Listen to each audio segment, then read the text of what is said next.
Study the table given below. Which of the following is not a linear graph?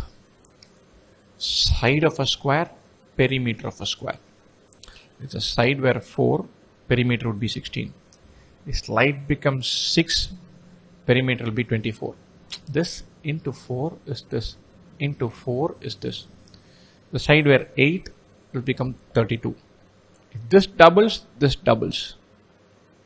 So if this triples, this will triple. They are directly linked. Side of a square, a diagonal of a square. Suppose we have a square like this. Side A. The diagonal would be root of a square plus a square, which is root 2a. And so if side were 1, then diagonal would be root 2. Side becomes 2, diagonal will be 2 times root 2. Becomes 3, 3 times root 2. Whatever, if this doubles, this will double. If this goes up by 50%, this will go up by 50%. So again, a linear relationship. Both of these are linear. Look at this one. Area side is A, area is A square.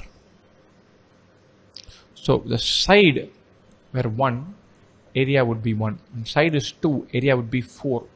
Side is 3, area would be 9. If you look at this as a graph, 1 and 1 would be here. 2 will be with 4. 3 will be with 9. So this will creep up fast like this. Not come back, but creep up fast and go like this.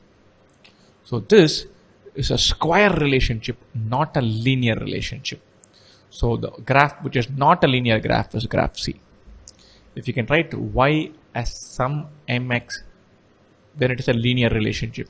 If y is some mx square, then it is not linear, it's a square relationship.